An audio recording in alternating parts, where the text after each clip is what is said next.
No Ryan Hester this week, so you guys are stuck with me and my bad Joe Mixon takes. Devin Knott's here with Tip and Pick, John Lee, and Phil Alexander filling in from rainy Florida. Hopefully everything is going seemingly okay. He has power this time, so it doesn't seem to be that bad of a hurricane. But if you are affected, we our thoughts are with you, and hopefully it gets through it pretty quickly. Week 10, guys, over halfway through the season. It's a difficult week again, and we've been talking about it seemingly the last couple of weeks, given some of the pricing changes and lack of value. But we're going to start in Vegas. And John, take us through what Vegas is telling us this week. Yeah, Vegas is telling us it's a blah week. I mean, I think we got 6 teams on bye this week. We've only got one team slated to score more than 26.5 points. That's the Kansas City Chiefs hosting Jacksonville. That game is attractive. It's got an over 51 points with Kansas City scoring 30.3 and Jacksonville coming in just north of 20. There are 2 other games of interest. The Dolphins against your Cleveland Browns, Devin. It'll be interesting to hear what you think of the Browns' chances of keeping that close. And then we got a battle of the Midwest. That is Detroit visiting Chicago. For the most part, short of Aaron Rodgers in Green Bay last week, anybody playing Detroit has had a pretty good fantasy week. And we saw Justin Fields last week go off. So maybe this is a Justin Fields chalk week. The thing is, when we start thinking about tournaments, who are you going to stack him with? We'll have that discussion as well. There are 2 games of interest to me that are not of interest to Vegas. And those are the Buffalo Bills hosting Minnesota. Got 2 really good offenses there, 2 great quarterbacks. But Vegas thinks that's a low-scoring game. It opened up, I think, around 46. It's down to 43.5 as of Thursday night, which means they think that maybe it's more of a defensive game than anything. And any other, certainly 2 decent defenses, Dallas running up to Green Bay, but you've also got 2, at least Dallas has a decent offense. We can make the argument on whether or not Aaron Rodgers has anything left in the tank. But all in all, just being very candid, it's not a very exciting week because you've got just a handful of teams. Actually, not even that. You've got 3 teams slated to score more than 25 points. So that said, and I think this is the silver lining, they still pay out the same, whether you score 250 or 200. You just got to finish at the top. So that'll be the goal through what we talk about over the next 58 minutes. And I guess we should get started. Yeah, it's sort of interesting that the Vegas has the Bills line not as off, but they have a line that's open. So I don't know if they're trying to. Seems like they're factoring in that Josh Allen's probably not going to play, and we'll dive into quarterbacks here. But the big story of the week is Josh Allen and what's going on with his throwing arm, throwing elbow. Does he need? Is it his shoulder, John? Is it his elbow? I don't know. He might need Tommy John surgery. Some speculation based on a UCL, wherever that is on the body. Not going to play an expert, and I didn't stay at a Holiday Inn Express last night. For those of you who are old enough that actually get that joke now that it's probably 15 years old. But here we are, quarterbacks. Phil, we're going to start with you here. How are we approaching this week? Sure. So in cash games, I think that I would love to spend up to Patrick Mahomes and the total that John referenced earlier for the Chiefs, but I don't see a path to it this week. At 7,800, I think that you have to go Justin Fields.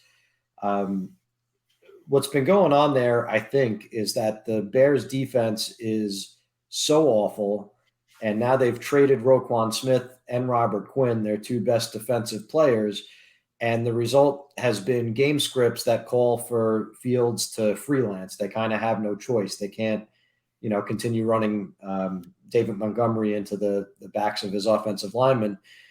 So he's got at least 60 rushing yards in each of his last 4, a rushing touchdown in each of his last 3, multiple passing touchdowns in consecutive games. And Detroit is the worst defense in the league. So I'm a little concerned that maybe Jared Goff can't put the Bears into that type of game script. And maybe there's a scenario where, Montgomery or Khalil Herbert run the ball. But I think that Detroit's defense and how terrible they've been kind of smooths it out. And I think at 6,500, I'd be looking at Fields for cash. What do you guys think? John? Yeah, I mean, I think, Phil, quite literally, you said everything I would have said. You talked about recent performance. You talked about how he kind of takes the offense on his back. You talked about 3 touchdowns in 3 weeks. He's delivered cash game value in the past 4 weeks, and he's affordable. We're going to talk about lineup construction throughout the show, of course. And this is a week where there isn't any dramatic value. We're going to talk about where you might find it. I think you might find a little bit at tight end. And if you're really stretching, you can find something at wide receiver. But quite frankly, the best value on the week at running back and wide receiver is at the top end of the salary scale. So you're not going to want to spend up on a guy like Patrick Mahomes, despite the fact that his points per dollar value is quite high, simply because it's going to prohibit you from doing something elsewhere. And Fields, you can get him at a $1,400 discount. So he's the guy. I only have one guy written down for cash. I think he becomes massive chalk in cash games this week. I'm not going anywhere else. Here's my worry with Fields is Chicago's pass defense, and whether it's because their run defense is so horrific or not, but their pass defense is one of the best in the NFL. So I'm a little bit worried that this becomes another game like it was last week against the Packers, where it is just a slog of a game. The Bears are allowing 208 yards passing per game, and it just becomes a running game that does Fields rush for. I mean, what does he have to rush for at 6,500? You're really looking at what, 2.5x is what you need? No, I mean, well, it depends on Yeah. FanDuel, yeah. But he needs 20. He needs 20 fantasy points. So right, so 50 rushing yards. There's 5, 175 passing yards. I think that's probably realistic. That's 7. He needs a rushing touchdown or 2 passing touchdowns. He can get there. His floor is also pretty low too if he doesn't get those rushing yards, and that's my worry. I would look at Tua Tagovailoa, $200 more. I think his floor is higher. He definitely doesn't have the ceiling as Justin Fields, going up against the Browns defense that has been really Jekyll and Hyde throughout the season. So, they're coming off of a bye, which you never really like to see, but, Joe Flacco threw for over 300 yards against this defense. Bailey Zappi threw for over 300 yards against this defense. Tua Tagovailoa is the best quarterback wide receiver pairing that they've faced all season. I know they shut down Joe Burrow before the bye, but that was a weird Monday night game on Halloween where they didn't have just Jamar Chase in their first game without him. And Joe Burrow has never beaten the Browns. So there's a whole narrative there, but I think Tua is a little bit safer just because his prop right now is 278 yards passing. You get Tyreek Hill, you get Jalen Waddle. They have no running game. I want to go Tua over Justin Fields this week. For what it's worth, I think you made a pretty compelling case. I don't hate the play. Based on what you said, if I had the extra 200, I would consider it. Particularly because I think that game, based on what Vegas is telling us, could go back and forth. Miami gives most points to opposing quarterbacks, I believe. I'm double checking that, but it's certainly up to them. They do give up the most against opposing quarterbacks. So even though Jacoby Brissett's not great, he should still have a decent day. Let's talk GPP, guys. Where are we leaning? Really quickly, I have one crazy pants name scratched down here for cash games. and I want to get your take on it, both of you. I think I know what the answer is going to be. What happens if Matthew Stafford is out and John Wolford is 4,900? Are you touching it in cash games? We're only a couple weeks removed from Sam Ellinger being the chalk in the 4K range. Wolford, and the only time we've ever seen him in the NFL, 6 carries for 56 yards, 231 passing yards against this very Arizona Cardinals team. I don't think it's absurd. So I have a funny story about John Wolford that no one's going to care about, but I'm going to tell it anyway. Back in COVID, when Jared Goff was the guy, sort of, before they traded for Matt Stafford, and card collecting was like the biggest boom, I have about 45 John Wolford signed rookie cards. So I am definitely hoping that there is a big explosion, because I was betting on Jared Goff being shipped out. John Wolford started the playoff game, and then they trade for Matt Stafford, and that all goes to, you can insert your four-letter word expletive wherever you feel like. So 4,900 I think is a very compelling price. They can't run the ball. He still gets Cooper Kupp. I think it's interesting. I don't know that Stafford's going to miss, but certainly an interesting play. All right, on to GPPs. John, where are we leaning? One thing real quick, FanDuel, you can pay up for Mahomes, 8,500, no problem. Justin Fields is 8,300. Just take the price on Mahomes there, and you can build a roster, because we'll get into running backs, and I'll talk about FanDuel in a second. But very different pricing models this week between Mahomes at the top end. Yeah, I mean, for GPPs, I've got a few names written down. I think starting with my favorite GPP quarterback is T-Law, Trevor Lawrence, against Kansas City. I actually wasn't surprised. The model tends to like certain players week after week. Looking at you, Tyler Higbee and DJ Moore and Zay Jones, these guys always come out high for me for whatever reason. But Trevor Lawrence against Kansas City, they're 10-point underdogs. Kansas City is going to score their points, you know that, which means that T-Lock could throw the ball 40-plus times. He's only 5,400, and as anybody who's watched the show more than once or twice knows, that typically means I like those receivers on that team, and both Marvin Jones as well as Evan Ingram come out as pretty sharp for me this week. So it'll be the T-Law, Marvin Jones, Evan Ingram double stack run back with somebody on the Kansas City side. Yeah, the only name that I've got written down for GPPs is not an exciting one. I guess neither is Trevor Lawrence, and that kind of speaks to the slate. I've got Derek Carr at 5,600. Low ceiling this season. He's only top 20 DraftKings points just once. This is a 40.5 point over-under game. Also very boring. But the Raiders are 4.5 point home favorites.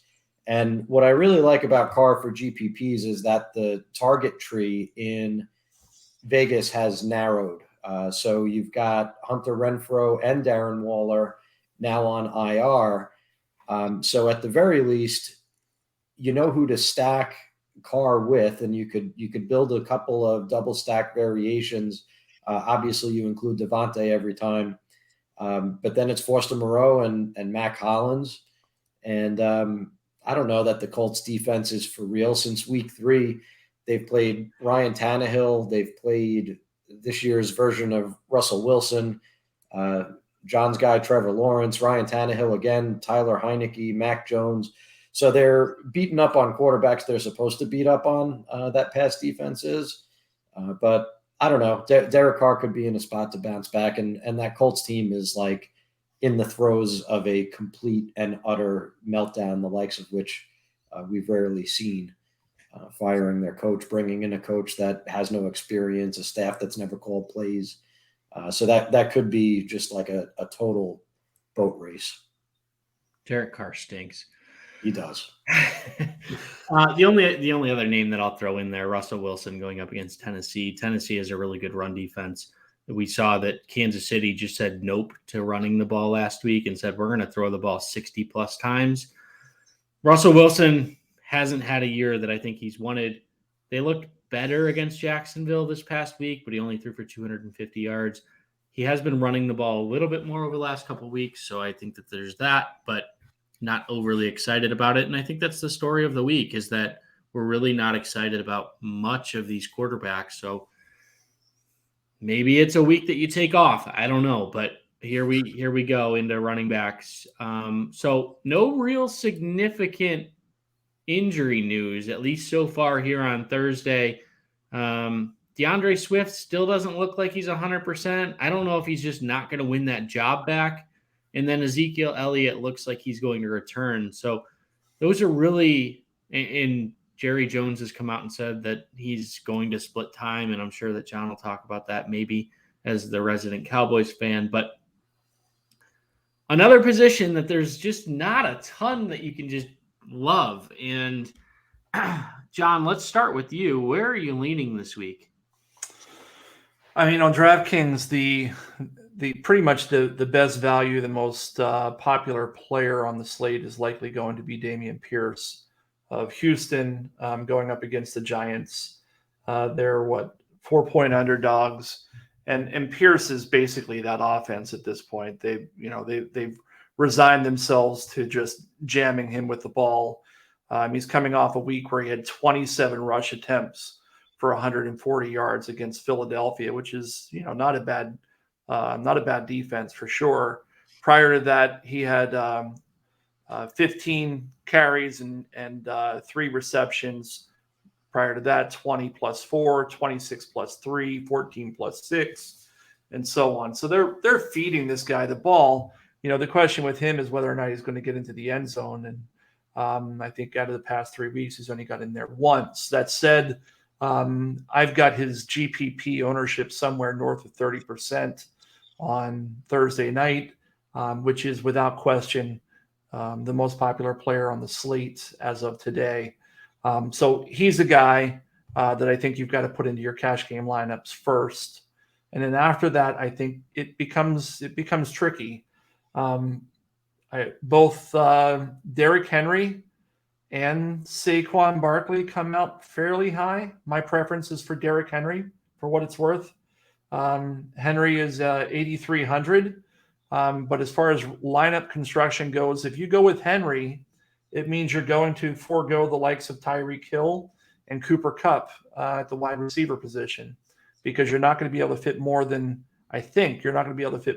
one of these 8,000 plus guys into your lineup this week, because there are no 3K crappers, so to speak. So the other player that comes out for me, and I think this is where I'm going to land, is Josh Jacobs. Jacobs is 7,600. I think he's a decent play. As Phil's already talked about, that offense is really narrowed in terms of their output. And I think Jacobs has looked good in the games that I've watched him. He's been very elusive. He knows, he's been breaking tackles. I'd have to look up to see whether or not that's just my bias or if that's truly the correct take. But he's looked really good in the games that I've watched him. So I'd take him. They've got they're tied for the 4th highest implied team total in the week at 23.5 as touchdown favorites at home. So for me, it's Dameon Pierce and probably Josh Jacobs, with a decision to be made around those high-end running backs as to how you want to build your lineup, whether high-end at wide receiver or at running back for the flex. So John is openly admitting that he has not watched the Raiders the last 2 weeks. Josh Jacobs has struggled the last 2 weeks, but I agree that if he gets back to where he was for a 3-week stretch period, he had 27 touches per game in well over 180 yards per game. So certainly the upside is there. One name that I like in cash, and it provides a little bit of value that I think is going to get more popular as the week goes on, Jamal Williams at 5,900. I talked a little bit about DeAndre Swift and him just not winning this job back. Chicago can't stop the run. They're stopping the passing game pretty well this year. And Jamal Williams is nobody feels good about clicking Jamal Williams' name, but he's been better than what we've expected. At 5,900, if you want to get up to those high-level wide receivers, he might be the answer as a third running back in a week that there's really not a ton to like there. Phil, let's go to you. Where are you at for cash games this week? Yeah, I don't hate either of those calls for what it's worth. Josh Jacobs could very well be the answer instead of Derek Carr if Vegas does blow the doors off of the Colts, which I'm expecting. And Williams definitely has touchdown upside in that game. The other cash game running back currently in my lineup is Travis Etienne at 7,100. And like John said, I don't blame anyone for going Derrick Henry, Saquon Barkley, Jacobs, even Kmaara. But Etienne is basically Dameon Pierce, but a little bit more expensive and in a better matchup and game environment. Since James Robinson was traded from Jacksonville, Etienne has 52 carries, 265 yards, and 3 touchdowns across 2 games. Jacksonville has decided to make him the engine of the offense, similar to what's going on with Pierce in Houston, and he's running really well. I was looking at some advanced metrics, broken tackles, yards after contact, yards before contact. He's either at the top of the list in all of those statistics, or he's trailing Derrick Henry over the last couple of weeks by slim margin. So he's running really well. The Chiefs have trouble defending the run. I think he's safe for 100 yards total and a touchdown. I don't know about GPPs with him. If a lot of people are reading it the same way that I am, and he's high owned, I might lay off in tournaments because he's not game script proof yet. He's not getting targeted in the passing game a whole lot. So I like him in cash. I have some reservations in tournaments.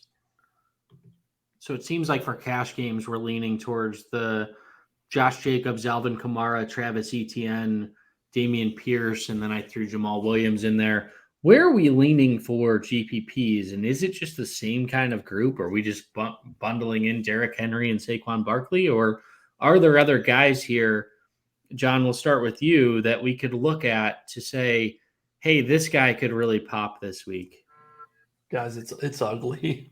It's ugly beyond the group that we've talked about. I've got 2 names, and one of them it makes me ill to even bring it up. We brought up John Wolford, so like whoever you bring up after this is like completely fine. Well, and maybe that's the answer that you do need to go to a $4,900 quarterback and just hope that he's decent. Hold that thought, Devin. Yeah, so Alvin Kamara comes out as somebody who potentially could be a decent GPP play this week amongst the group that actually have some upside. The player that I'm hesitant to even bring up, because I really can't come up with any explanation other than the model spits him out, is the running back in the other side of that same game, and that's Najee Harris. He's actually one of the sharper running back plays for GPPs, according to the model. He's going to be on about 5%. See, I told you, Devin, his face is getting so red. He's going to be in about 5% of rosters, and I've got him somewhere in the neighborhood of 13 to 14% to reach GPP value on his $5,500 salary. He's cheaper than he's been all season. That said, he's shown nothing. And I can't give you a good reason outside of saying that I know that math at the end of the day will win you tournaments. And the math is telling me that this guy is a good GPP play. If I were to play today, if I were making lineups today, Najee Harris would be in about 20% of my lineups. You're a braver man than most. I think I've figured out your model. It loves targets. And he's had 13 targets over the last week. So I don't necessarily like it, but I can understand where if he catches 6 passes like he did last week, if he somehow just bowling balls into the end zone, okay, fine. But you're right. You certainly don't feel good about clicking his name when you go there to click it. And I'll throw another guy out there that I certainly don't feel good about, but he's probably just as bad as Najee Harris, and that's Kareem Hunt. And this is contingent upon David Njoku not playing. So he caught 4 passes last week, coming off of a bye.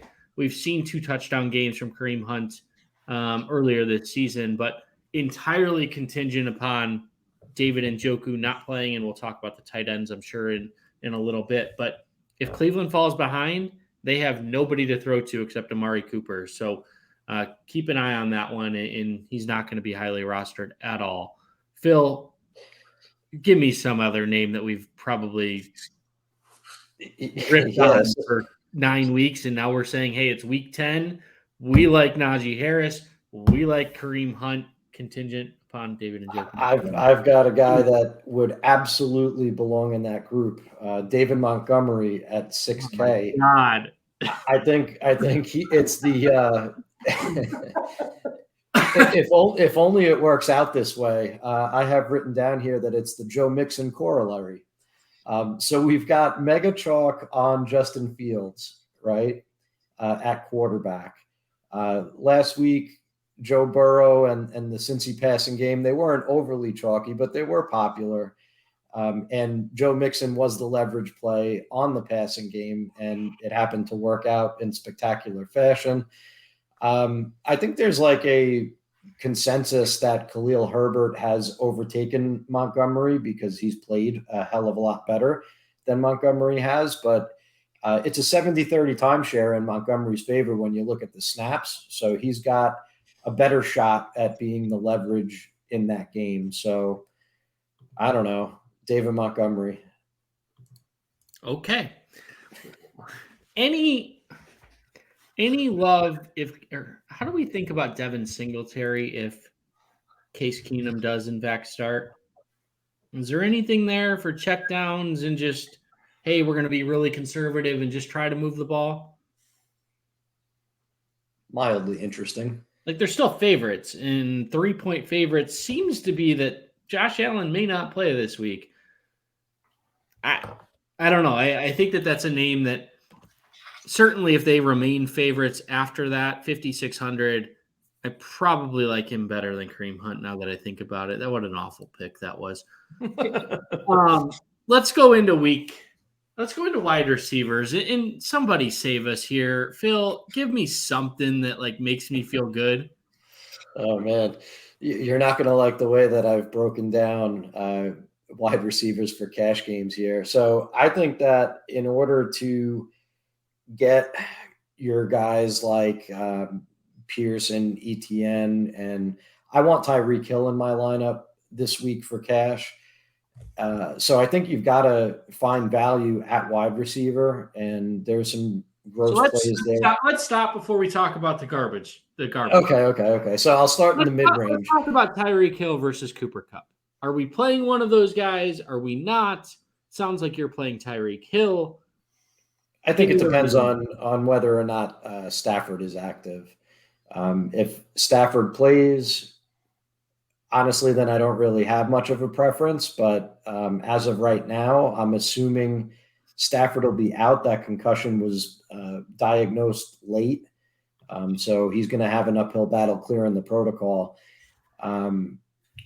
That makes Tyreek Hill the default wide receiver one as a Thursday night. He leads the NFL in targets, catches, receiving yards. He's over 30 DraftKings points in 3 of his last 4. I mean, Tyreek Hill is that guy this year. So at the top, that's definitely who I'm gunning for.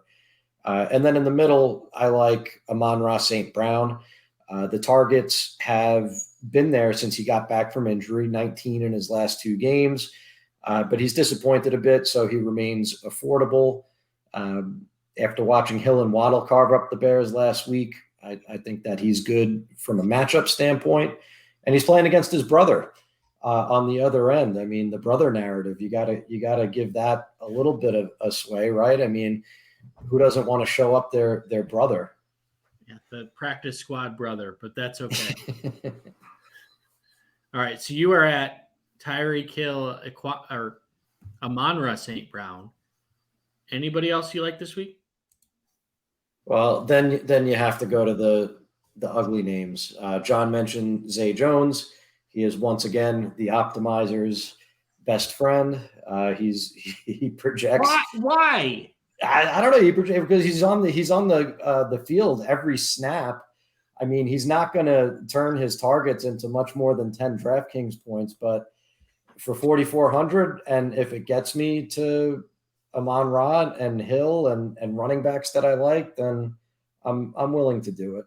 What if I could give you a wide receiver who's had 70 yards or more in each of his last 3 games, 4 of his last 5, 50 yards in each of his last 5 at 4,300? Any interest there? Donovan Peoples-Jones? I saw. We talked about Miami giving up the most fantasy points to opposing quarterbacks. The Browns are gonna have to throw this ball. I mean, ignore everything I said about Kareem Hunt. It's Donovan Peoples-Jones is the value in Cleveland this week. If you can get 70 yards on 4 or 5 catches, sign me up. I mean, you look like you're hating it. All right, no, I don't hate it. For what it's worth, he comes out similar in the same threshold, but it's just funny for you to say that like DPJ is so much better than Zay Jones. I want to put that. I mean, they're both not good picks, right? We can agree on that. I'm looking at DPJ in the past 5 weeks. He's had 37, 37, 37, and 42 yard catches. If he doesn't get that long catch, he doesn't, he's not there. Zay Jones is going to get you the little 8-yard dump off passes. I don't know whether you pick your poison. Either you're going to go for the long guy and hope he gets all the points on one pass, or the other guy who is not going to, his floor is higher. But they're both just not good picks. So we can agree on this. It's funny when you were like, no, he's terrible. I'd rather play Donovan Jones. Zay Jones has just burned me so many times. He's what Curtis Samuel has become. And I know Curtis Samuel had a decent week last week, but there was a stretch there where everyone was plugging Curtis Samuel in their cash games, and he still had 3 for 65. He did catch a 49-yard touchdown last week, but I digress. Thankfully, Curtis Samuel not on the slate this week, so we don't have to worry about him. There's 2 other guys here. Let's go through them because at least the folks listening, we owe it to them to at least walk through these guys. Ironically enough, one of their last names is Jones. That's Marvin Jones, who is 4,300, projected at least in my model at 0.2 points lower than Donovan Peoples-Jones.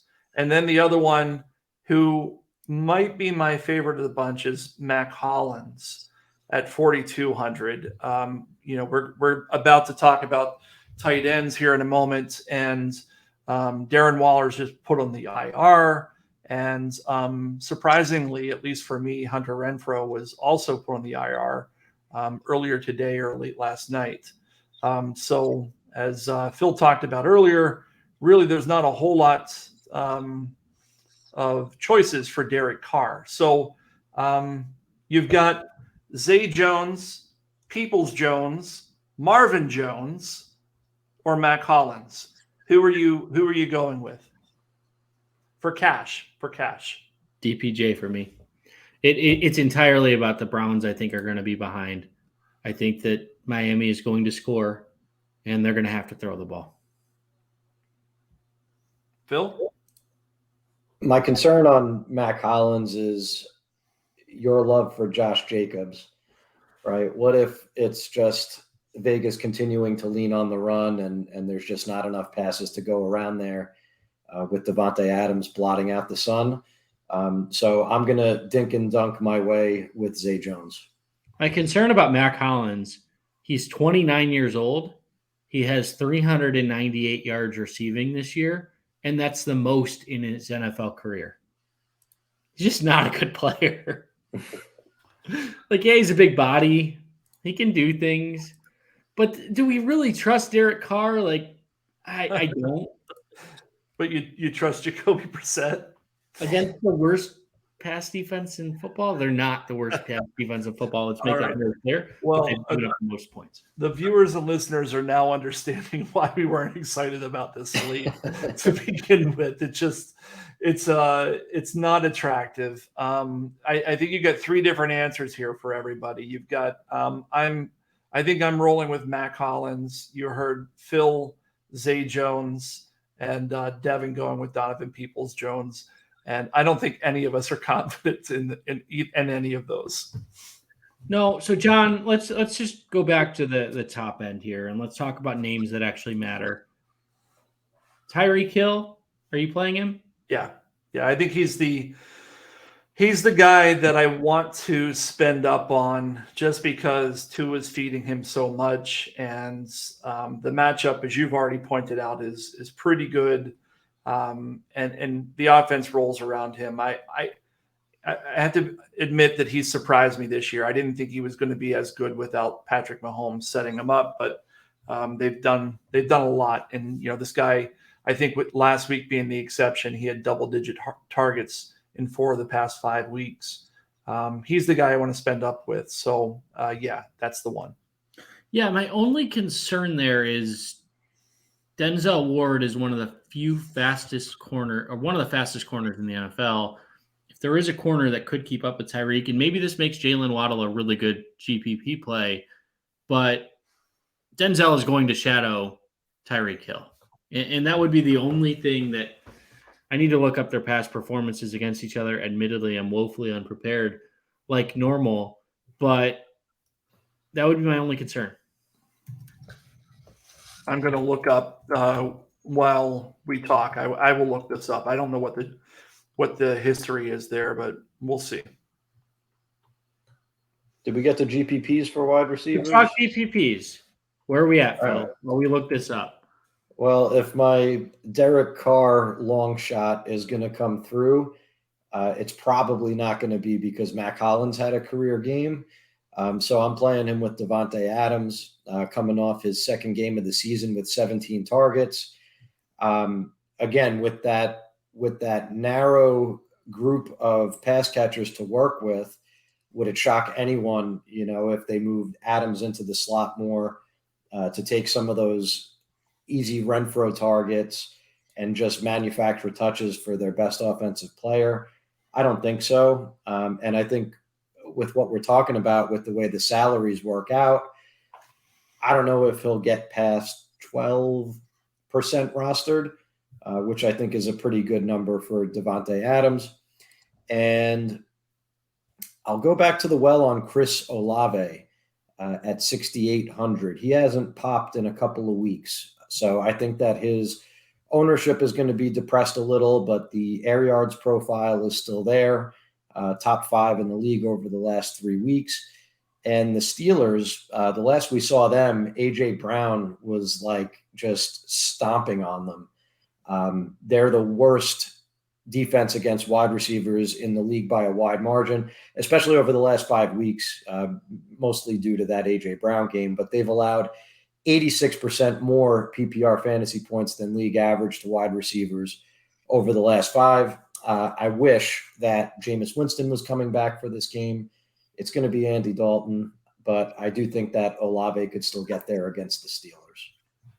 One name I haven't heard, and disregard everything I said about Tyreek Hill, he had 197 yards against the Browns last year.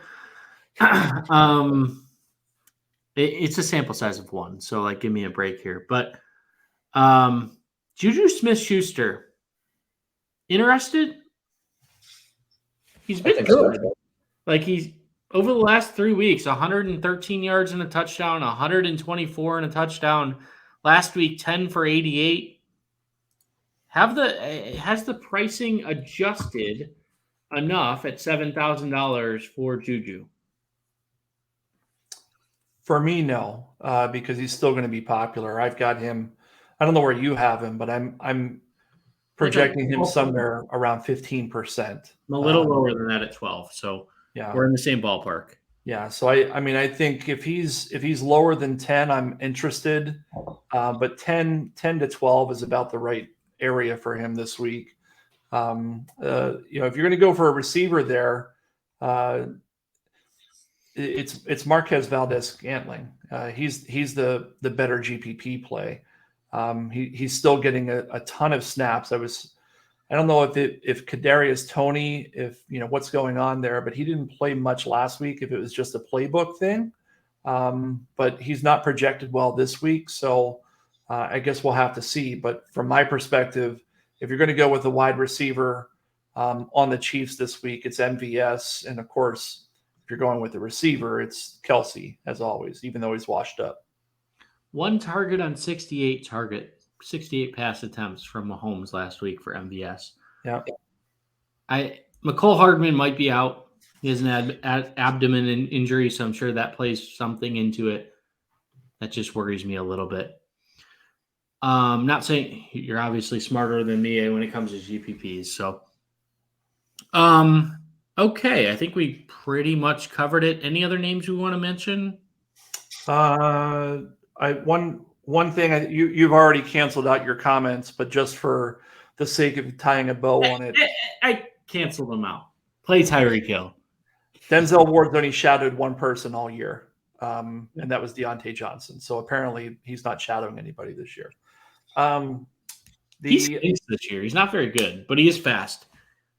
The player I think is worth talking about here is Stephon Diggs, actually. Obviously, everything changes if Josh Allen's not active, but the fact that there are questions about Josh Allen's health going into Friday will probably be enough to scare people away, especially when you take his $8,600 salary into play. Folks aren't going to pay it. I wouldn't be surprised if Josh Allen is on less than 3% of rosters this weekend. And Stephon Diggs right now is popping. He's still about 13% likely to hit GPP value, and I don't think he's going to hit double digits. I like that double stack with Josh Allen, Stephon Diggs, and Dawson Knox over to tight end position, which gives you some salary relief. And I don't think it's going to be extremely popular. And quite frankly, I don't know that there's a higher upside trio. There probably is, but it's a pretty high upside trio because we've seen those guys really light it up over the past few years. You think he'll be less than 3%? I do. Yeah, I would agree that this is probably the lowest that we're going to get Josh Allen all year if he plays. I don't know about 3%, but it'll be low. And speaking of Diggs, he's got a history with Case Keenum. So I don't know that Diggs won't be a great play for tournaments, even maybe especially if Allen sits out. Yeah, I think he might be a better play if he sits. I just worry about this offense. Certainly if he's less than 3%, Josh Allen is a great play. I don't have him that low. I have him at like 6%, which the difference between 6 and 3 is not all that significant. John's model probably tells me otherwise, but it really isn't all that significant. To get a guy like Josh Allen who, if he's out there, he's going to run and he's going to do everything he can to win this game. And certainly if he's playing, what do the Bills have to play for here in week 10? Like, they're going to make the playoffs. He's a good play this week. All right, let's go on to tight ends. And Phil, we'll start with you, but here we go again. This position has been like outside of Travis Kelce, who as of like October 15th of 2021 has been washed, but yet he's the best of this bunch. Where are we going with tight ends? Yeah. So to your point, I'll actually switch it up and start with GPPs. Time out. John, can we make an agreement here? What's that? Maybe. Yeah, let's hear it. We're not going to mention Tyler Higbee. I knew that's what you were going to say. No, we have to talk about Tyler Higbee. He's on my list too. Oh boy. So what I was going to say was that it's a Devin's point. I'm gonna start with GPPs because my note here says I don't care who you play.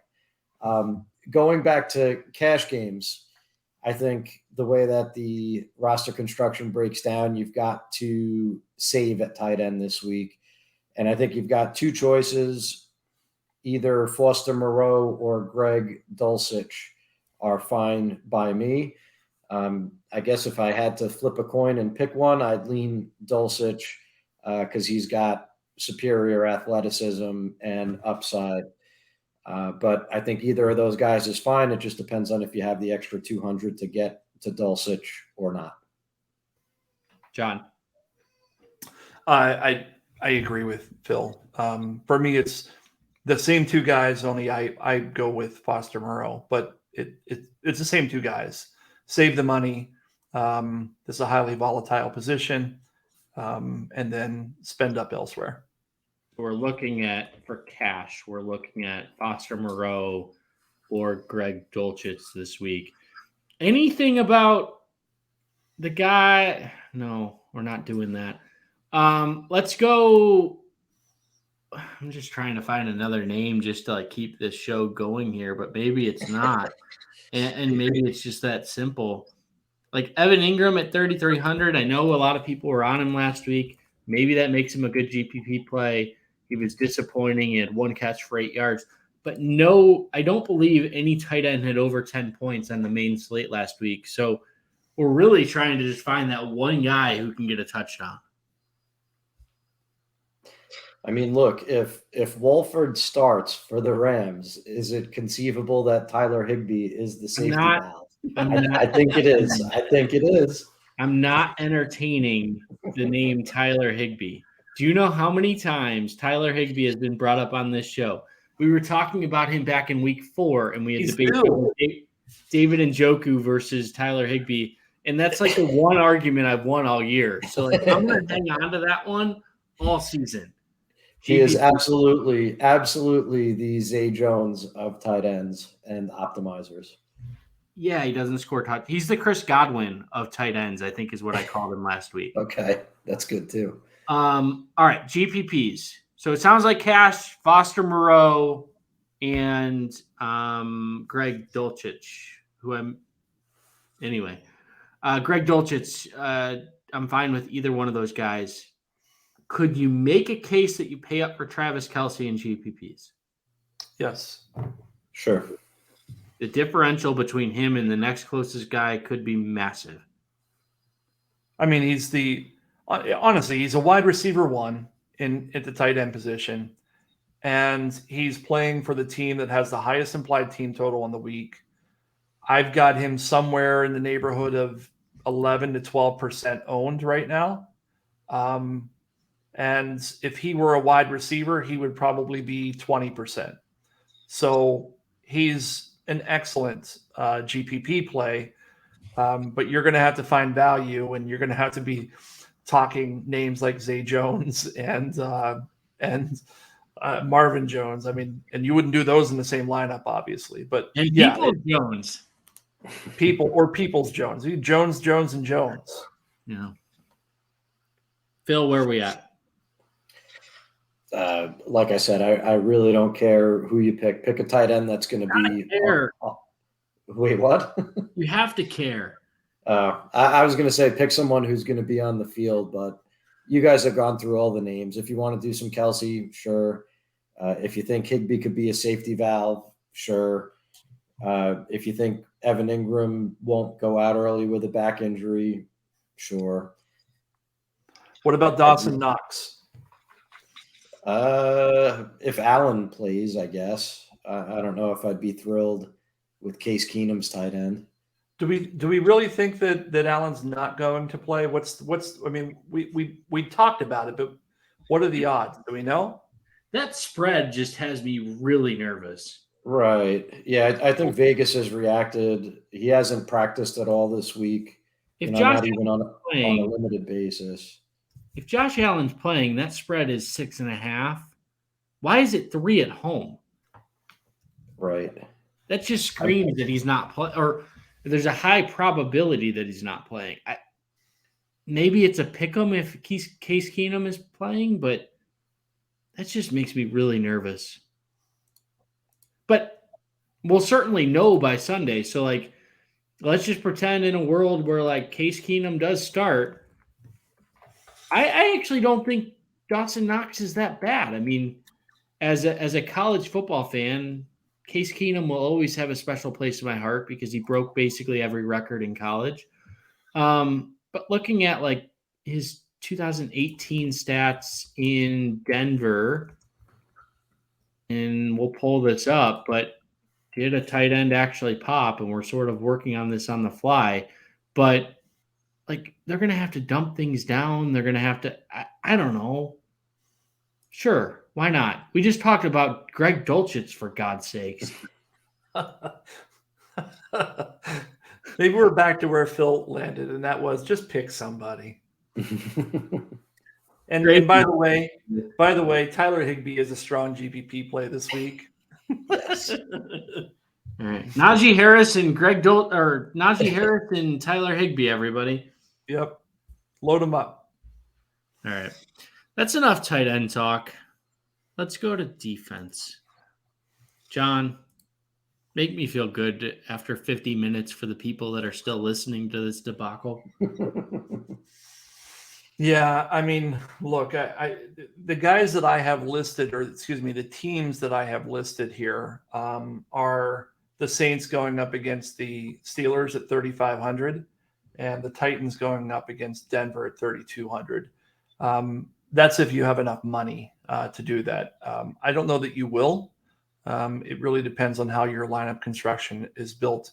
If you need a total punt play, the model is saying you can go with the Vikings, and they're going to be quite popular on top of it.